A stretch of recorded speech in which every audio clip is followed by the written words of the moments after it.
Ya.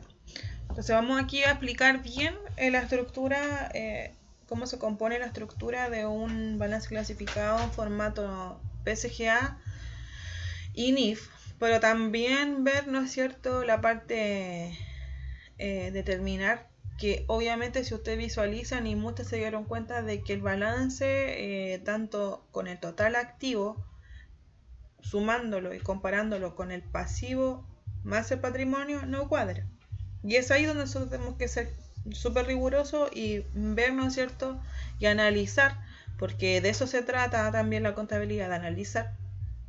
La idea es que se den cuenta nosotros cuál es mayor. Acuérdense que cuando nosotros teníamos el balance general de 8 columnas, ese largo, ¿no es cierto?, donde ustedes tenían que también determinar el resultado del ejercicio, ahí tenían dos columnas, la columna de activo y de pasivo y la columna de pérdidas y ganancias, y había que compararla.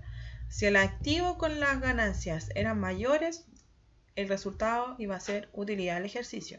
Si las pasivos con las pérdidas eran mayores, ¿no es cierto?, iba a ser pérdida del ejercicio. Entonces aquí básicamente tenemos que ocupar casi el mismo criterio, ¿ya? Partiendo y asociando que dentro del balance y la estructura tenemos los activos. Y los activos ya se componen de activo circulante. Y dentro del activo circulante está compuesto el circulante por todas aquellas cuentas que se generen mayor liquidez, es decir, que la empresa pueda convertirlo de forma rápida y efectiva en dinero, ¿ya? Y aquí podemos tener la cuenta caja, el banco. El banco es súper importante porque el banco también, aquí yo les decía que es clave el tipo de plan de cuenta que tenga la empresa, porque entre una empresa u otra no va a ser el mismo plan, porque aquí el plan de cuentas se basa y se realiza en base a la actividad económica que realiza una empresa, que puede ser una actividad comercial, puede ser una actividad financiera, puede ser una actividad industrial, etc. ¿Ya? Que entonces no va a ser los mismos componentes de las cuentas. En un plan de cuentas podemos tener como banco a secas. En otro plan de cuentas de otra empresa puede estar como cuenta corriente. En otro plan de cuenta puede estar como cuenta corriente y el nombre del banco al cual pertenece esa cuenta de corriente. O puede estar en otro plan de cuenta en otra empresa como un banco y el nombre del banco a la cual pertenece. Entonces es importante visualizarlo, pero siempre va a ser activo, ¿ya? También podemos tener clientes y algunas cuentas por cobrar. Todo lo que sea por cobrar pasa a ser pasivo, ¿ya? Y por otra parte, ¿no es cierto?, tenemos que determinar el total, en este caso activo, el total activo circulante, ¿sí? Y además el activo se compone no solamente de activo circulante, sino que también de activo fijo, que es súper importante. Que el activo fijo son todos los bienes muebles y inmuebles. Y aquí podemos tener equipos, vehículos, muebles.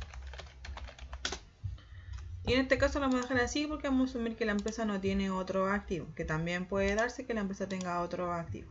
Y aquí también debemos hacer lo mismo, determinar el total activo fijo, ¿sí? Y vamos a asumir que en la caja la empresa tiene 100.000 pesos, en el banco tiene 360.000 pesos, cliente tiene 120.000 pesos y cuentas por cobrar tiene 89.000 pesos. Como equipos, por otra parte tiene 220, como vehículos tiene 1.000.000 y muebles, ¿no es cierto?, tiene 300.000 pesos, ¿ya? Y aquí vamos a darle formato a esto, estructura, para que se entienda mejor.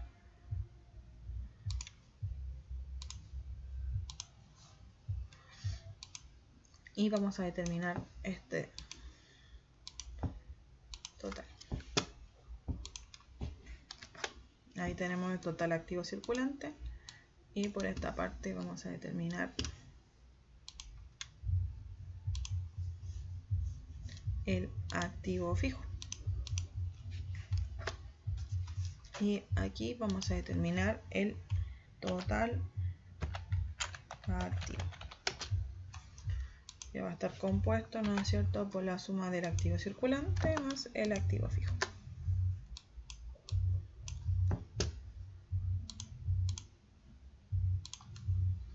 Y por otra parte tenemos dentro de esta estructura de balance tenemos el pasivo.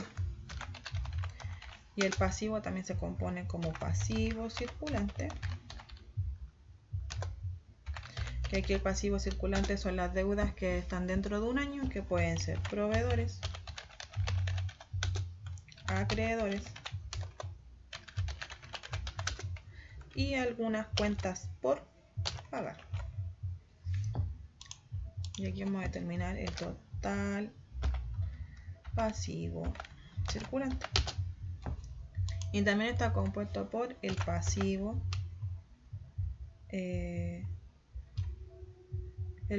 ¿no es cierto? El pasivo largo plazo. Y que pues aquí vamos a tomar solamente el préstamo bancario como cuenta de pasivo a largo plazo. Acuérdense que pasivo a largo plazo es aquel pasivo, ¿no es cierto?, de que sus deudas superan el año. Entonces aquí vamos a poner total pasivo largo plazo. Y tenemos el patrimonio. Y dentro de patrimonio vamos a tener una cuenta de capital. Vamos a tener alguna utilidad acumulada, es decir, esa utilidad acumulada que la empresa, ¿no es cierto?, va acumulando su resultado positivo y que no lo reparte. ¿Ya? Y ahí lo tenemos nuestro componente del pasivo más el patrimonio. Y aquí vamos a determinar el total patrimonio.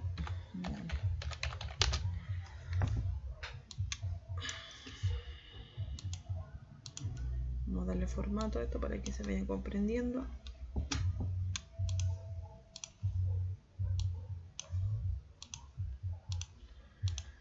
Entonces aquí asumimos, ¿no es cierto?, que hay una deuda de proveedores de 16.000 pesos, aquí tenemos una deuda de 10.000 y aquí tenemos una deuda de 60.000. También tenemos un préstamo por 200, ¿no es cierto?, tenemos un capital de 100 y tenemos una utilidad acumulada de 55. Obviamente estos valores, la idea es que tengamos alguna comprensión más que nada para después que ustedes vean, ¿no es cierto?, las diferencias que se van a generar. Entonces es súper importante visualizar eso. Entonces aquí vamos a sumar y determinar, ¿no es cierto?, el pasivo circulante. Vamos a tener el pasivo largo plazo y también vamos a determinar el patrimonio.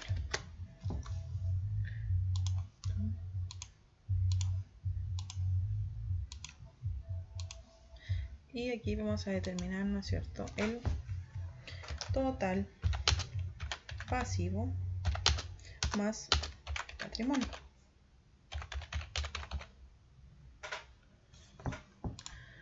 Que debiera ser lo mismo, ¿no es cierto?, que el total activo.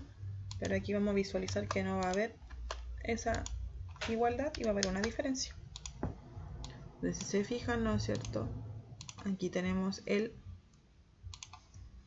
total pasivo más el patrimonio, que hay una diferencia, ¿no es cierto?, y se visualiza la diferencia entre estos dos. Entonces aquí vamos a poner y determinar la diferencia del pasivo o del activo, en este caso del activo menos, ¿no es cierto?, el pasivo más patrimonio. Y la diferencia es que tenemos 2.189.000 de activo y tenemos 441.000 pesos. Entonces, si se fijan, esta diferencia que ustedes observan acá es positiva. ¿Ya? ¿Por qué? Porque el activo es mayor que las deudas, que sumando el pasivo más el patrimonio. Es importante recordar que cuando ustedes observan el balance de 8 columnas, ¿no es cierto?, en su forma completa, ahí observamos 4 columnas. Y acá rige la misma situación. las columnas del activo con el pasivo en ese balance siempre va a haber diferencias, y lo mismo pasa con las pérdidas y las ganancias, siempre va a haber una diferencia. ¿Por qué? Porque tenemos que determinar el resultado del ejercicio, que puede ser utilidad o pérdida, y ahí es importante tener el análisis siguiente. Si la columna de activo total con la columna de ganancia total es mayor a las pérdidas del pasivo, es utilidad.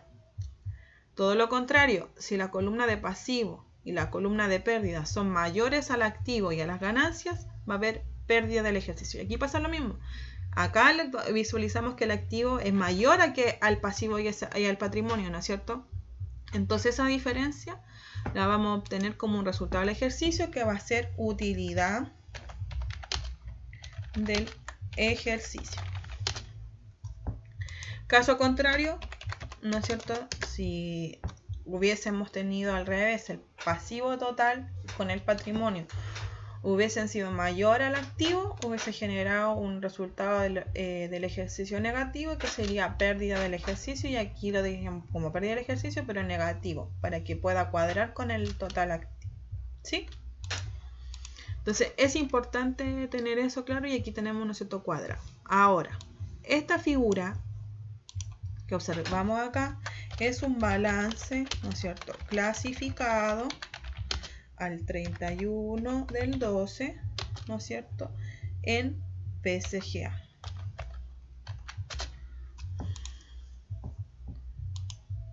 Porque tenemos circulante, fijo, pasivo circulante, pasivo a largo plazo y patrimonio. Me equivoqué.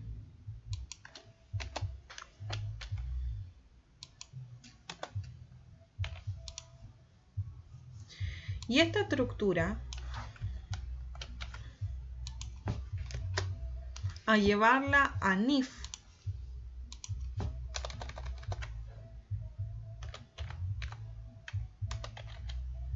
lo único que cambia es la subcuenta, ¿no es cierto? Ya no se llama activo circulante, sino que se llama corriente.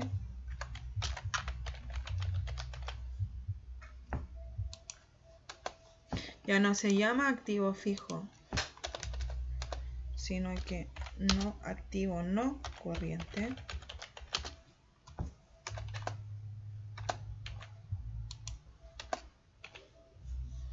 Ya no se llama pasivo circulante, sino que pasivo corriente. Ya no se llama pasivo largo plazo, sino que se llama pasivo no corriente. Y patrimonio ya no es patrimonio, corregir. Ya no es patrimonio solito, sino que patrimonio neto. ¿Sí? Aquí vamos también a corregir unas faltas. Pasivo.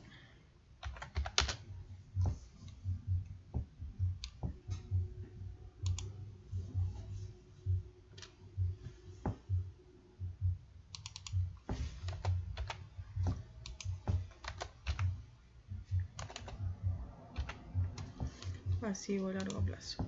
Entonces es importante que bajo la misma, tanto NIF o PSGA, los componentes, me refiero a cómo determinar y cuadrar un balance, va a ser lo mismo. Lo que cambia es obviamente la estructura en las cuentas, en las subcuentas, para poder clasificar cada una de las cuentas que están en el balance.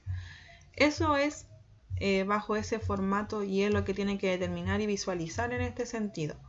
La diferencia, ¿no es cierto?, en estructura. Lo demás, obviamente, si siguen especializándose en esta en su especialidad, que es contabilidad, más adelante se van a ir dando cuenta que las cuentas que están acá dentro del activo corriente no se denominan como caja o banco, sino que tienen otra denominación, pero siguen siendo parte, ¿no es cierto?, del activo corriente. Pero básicamente acá yo no estoy pidiendo eso, yo le estoy pidiendo que observen la diferencia que se produce en estructura del balance, tanto en PSGA como NIF, nada más, porque la forma de poder determinar, ¿no es cierto?, y clasificar las cuentas va a ser la misma. ¿ya? Y cómo determino, ¿no es cierto?, la utilidad del ejercicio o la pérdida del ejercicio, va a ser igual. Obviamente aquí no está dado, pero obviamente la utilidad del ejercicio ustedes la tienen que acarrear, ¿no es cierto?, de la figura, ¿no es cierto?, que ustedes tienen allá del balance general de 8 columnas. ¿Sí? Y eso es básicamente, no sé si, espero que le haya servido, pero la idea es que acá podamos o tengan esta video para poder repasar y que no se le olvide sobre todo las clasificaciones. ¿Ya? El activo circulante como el activo corriente pasan a ser netamente cuentas o van a estar las cuentas donde se genera mayor liquidez y puede la empresa obtener dinero de forma más rápida. En el activo fijo, en el PSGA solamente se clasifican los bienes que tiene la empresa y tenemos después los intangibles, que son los otros activos. En cambio, en la NIF, el activo no corriente está considerando el activo fijo y también los otros activos, ¿ya? Y eso es básicamente la estructura. Espero que le haya servido y que les sirva básicamente para repasar y reforzar contenidos.